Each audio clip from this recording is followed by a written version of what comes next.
कहते हैं कि जब दोनों योद्धा आते हैं तो बिजली चमकने लगती है।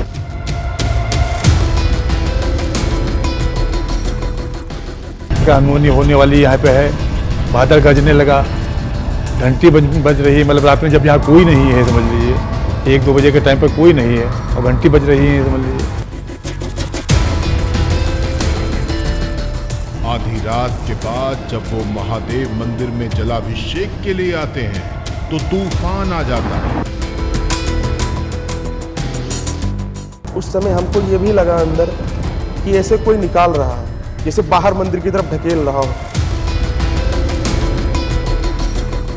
लोगों ने जानना चाहा आखिर वो कौन है जो बंद दरवाजों और शिवलिंग पर लगे ग्रिल के बावजूद आते हैं और पूजा करके चले जाते हैं। ताज्जुब तो ये है कि इतना कुछ होने के बाद भी उसे आज तक किसी ने देखा तक नहीं है। हाँ, सबूत के तौर पर उनके पैरों के निशान दिखते हैं। कहते हैं इस मंदिर का निर्माण 12वीं सदी में हुआ, लेकिन मंदिर के अंदर जो शिवलिंग मौजूद है उसकी स्थापना महाभारत काल में गुरु द्रोणाचार्य के पुत्र अश्वत्थामा ने की थी।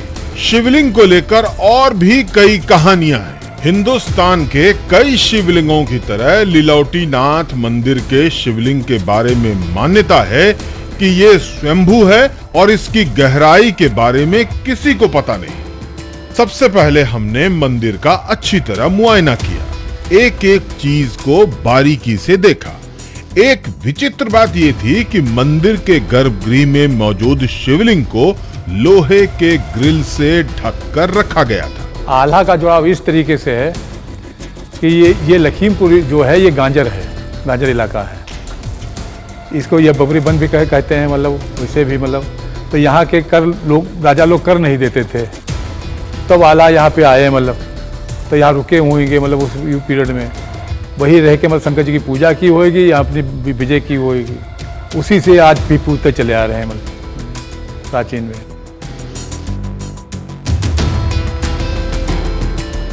मध्यकाल के वीर योद्धा आल्हा का तो इस मंदिर से कनेक्शन स्थापित हो गया। सवाल अब यह है कि अश्वत्थामा लीलावती नाथ मंदिर में महादेव की पूजा के लिए क्यों आते हैं? दरअसल महाभारत युद्ध में भगवान कृष्ण ने अश्वत्थामा को शाप दिया था कि वो कलयुग के अंत होने तक मौत के लिए भटकेंगे। दावा यही है कि आधी रात के बाद अश्वत्थामा आते हैं और बिना किसी को नजर आए चले जाते हैं। हम इसी रहस्य को सुलझाने लखीमपुर के लीलावती नाथ महादेव मंदिर आए हैं और इस कड़ी में शाम ढल गई। रात के 8 बजने वाले हैं। मंदिर का कपाट बंद होने वाला है, उससे पहले शयन आरती हो रही है।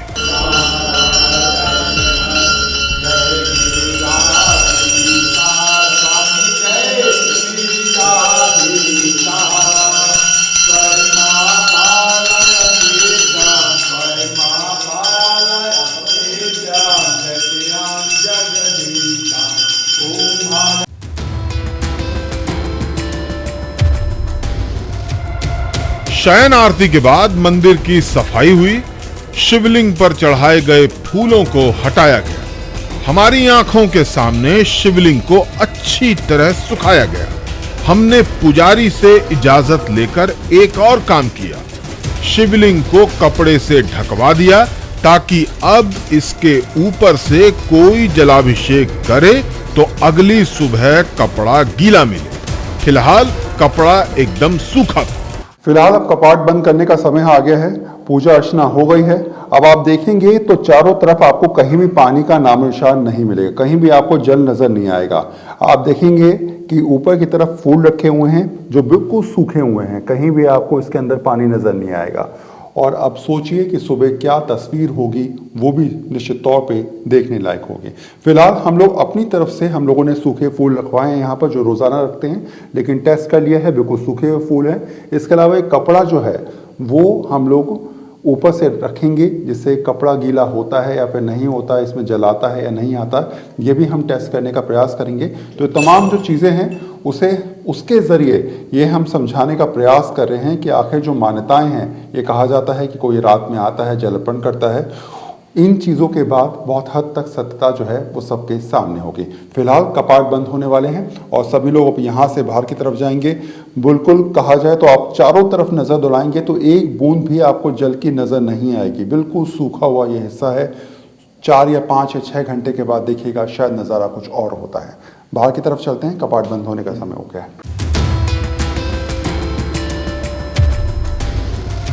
इन इंतजामों के बाद भी दावा होता है कि अगली सुबह 5 बजे जब मंदिर का कपाट खुलेगा, उससे पहले कोई बिना किसी को नजर आए शिवलिंग पर जलाभिषेक करके चला जाएगा। दावा है कि वो शख्स अश्वत्थामा है। इसी बीच पुजारी ने शिवलिंग को लोहे के जाल से ढककर उस पर ताला लगा दिया। पूरी प्रक्रिया के दौरान हम पुजारी के साथ रहे और उनसे अपना गोप्रो कैमरा गर्भगृह के अंदर फिट करने की इजाजत मांगी। उन्होंने मना कर दिया। इसके बाद मंदिर का कपाट बंद हो गया। अब 9 घंटे बाद कपाट फिर खुलेगा और तब दावे के मुताबिक हमें चमत्कार दिखेगा। अब फिलहाल सब लोग बाहर आ गए हैं। महन जी अपना जो मंदिर बंद करने की प्रक्रिया है उसको शुरू करेंगे। कपाट पे ताले लगाए जाएंगे और जो मेन डोर है उसको बंद किया जा रहा है। आप देखेंगे तो यहाँ पर अब ताला लगा दिया गया है। अब ये सुबह खुलेगा 5 बजे, उससे पहले नहीं खोला जाएगा, ये बंद रहेगा।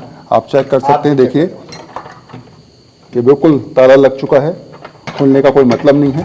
एक बात बता दें, हम रात भर मंदिर के बाहर डटे रहेंगे। रात भर जागकर देखेंगे कि कहीं अंधेरे में कोई शख्स मंदिर के अंदर तो नहीं आया। कपाट बंद होने के बाद न्यूज 24 रिपोर्टर वरुण सिन्हा दरवाजे के बाहर डट गए। लेकिन इससे पहले हमने एक और काम किया। बेशक पुजारी ने हमें मंदिर के गर्भगृह के अंदर गोप्रो कैमरा लगाने की इजाजत नहीं दी, लेकिन हमने तरकीब निकाली। दरवाजे के एक सुराख में हमने गोप्रो कैमरा फिट किया, जिसके जरिए रात के समय गर्भगृह की तस्वीर रिकॉर्ड होती रहे। एक तरफ गोप्रो और दूसरी तरफ हमारी टीम की निगहबानी। हमें पक्का यकीन था कि अगर रात के समय जलाभिषेक के लिए कोई भी मंदिर में आएगा तो हम उसे देख या महसूस कर सकते हैं। इस बीच 1 घंटा बीत गया।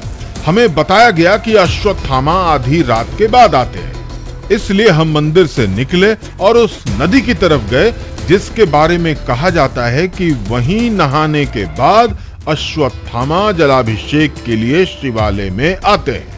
कंडवा या शारदा नदी मंदिर के उत्तर और फिर पूरब की तरफ है। इस रास्ते कोई नदी पार करके शिवालय तक नहीं आ सकता। इसकी बड़ी वजह ये चेतावनी है। नदी में मगरमच्छ हैं। कई दूसरे जहरीले जीव जंतु भी नदी के आसपास हैं। सुबह के 4 बज चुके हैं। अभी तक हम लोग यहाँ पर मौजूद हैं मंदिर में। करीब 1 घंटे के बाद कपाट खोलेंगे, लेकिन थोड़ी देर पहले अचानक हमें ऐसा लगा कि मंदिर परिसर में कोई आया है और उसने मंदिर के अंदर घंटी बजाई हो, घंटा बजाने का प्रयास किया है और घंटा बजने की आवाज़ हमको सुनाई हुई थी। हालांकि बहुत स्पष्ट हम अभी भी नहीं है कि आवाज़ कहाँ से आई थी, किधर से आई थी, लेकिन हमने जो सुराग है वहाँ से झांकने का प्रयास किया, लेकिन हमें कुछ दिखा नहीं। हालांकि 1 घंटे के बाद कपाट खोलेंगे तभी स्पष्ट हो पाएगी तस्वीर कि आखिर वो आवाज़ अंदर से आई थी या फिर कुछ हमारा वहम था। रात भर का इंतज़ार ख़त्म हुआ। देखा किस तरीके से रात भर रुककर हम लोगों ने इंतज़ार किया कि सुबह का नज़ारा क्या होगा। फिलहाल महन जी आ गए हैं, अब ताला खुलेगा और जिस चीज़ का इंतज़ार हम लोग रात भर करते रहे, आखिर वो अंदर होगा या फिर नहीं होगा, आखिर क्या नज़ारा देखने को मिलेगा, वो भी हम देखेंगे। तो अब चल रहे हैं अंदर की तरफ। देखिए हम लोग अंदर आ चुके हैं और ये देखिए ज़रा, ये देखिए यहाँ पर आप देखेंगे कुछ जल चढ़ा हुआ है। ये शायद चमत्कार ही है। देखेंगे आप, ये पूरा का पूरा भीगा हुआ है। ये मैं हटा सकता हूँ। मैं चाहूंगा एक बार आप माइक पकड़ें सर। अब आप देखेंगे तो ये पूरा गीला है।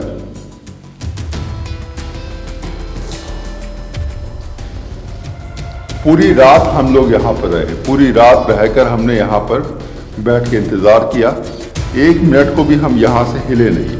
और उसके बाद देखिए किस तरीके से जो कपड़ा हमने डाला था वो कपड़ा जो है वो पूरी तरीके से गीला है। ये अपने आप में सबूत है कि समझाने के लिए कि रात में यहाँ पर क्या हुआ होगा। ये कैसे हुआ? कपड़े के ऊपर से किसने महादेव पर जलाभिषेक किया? बीती रात 8 बजे जब ये कपड़ा शिवलिंग के ऊपर रखा गया था तो वो बिल्कुल सूखा था, लेकिन 9 घंटे बाद जब गर्भगृह खुला तो शिवलिंग पर रखा गया कपड़ा पूरी तरह गीला था। इस पर इतना अधिक पानी था कि उसे हमने निचोड़ कर भी देखा। ये हमारे लिए हैरान करने वाली तस्वीर थी। हमने शिवलिंग पर कपड़ा इसलिए रखवाया था ताकि कोई भी जलाभिषेक करे तो उसके सबूत मिल जाए, लेकिन जो सच्चाई हमारी आंखों के सामने थी उस पर हमें यकीन नहीं हो रहा था। ये देखिए, ये हिस्सा पूरा सूखा हुआ था और यहाँ पर साफ पता चल रहा है किसी ने जल अर्पित किया है। और इसके साथ साथ साक्षात प्रमाण इस बात का है कि ये जो कपड़ा यानी कि जो हमने वस्त्र ऊपर से ढका था शिवलिंग पर वो पूरी तरीके से गीला है। यहाँ पर नीचे की तरफ अगर आप देखेंगे तो ये जल दिखा रहा है, प्रदर्शित कर रहा है कि किसी ने इस शिवलिंग के ऊपर जल अर्पित किया है। महाराज जी रोजाना? हाँ, रोजाना मिलेगा, रोजाना डेली आपको मिलेगा, रोजाना। ये सच में चौंकाने वाला है। ये शायद हमारे लिए भी बहुत ही ताज्जुब करने वाली बात है। हम मानने के लिए तैयार नहीं थे कि बंद ताले और बंद ग्रिल के बावजूद कोई आया और शिवलिंग पर जलाभिषेक करके चला गया। इसलिए हमने कपड़ा हटाने के बाद शिवलिंग को भी अच्छी तरह छू कर देखा।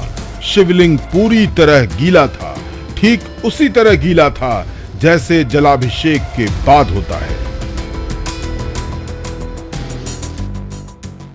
हमने शिवलिंग पर रखे बेलपत्र को भी देखा। वो रात के समय सूखा था जबकि सुबह गीला। शिवलिंग के नीचे पानी के निशान थे, मतलब आधी रात को कोई आया और जलाभिषेक करके चला गया। ये सब कुछ मंदिर में हमारी मौजूदगी के दौरान हुआ, हमारी निगहबानी के बावजूद हुआ। मुख्य दरवाजे और शिवलिंग पर लगे ग्रिल के बंद होने के बाद हुआ। ये सब कैसे हुआ, हमारी समझ में कुछ नहीं आया।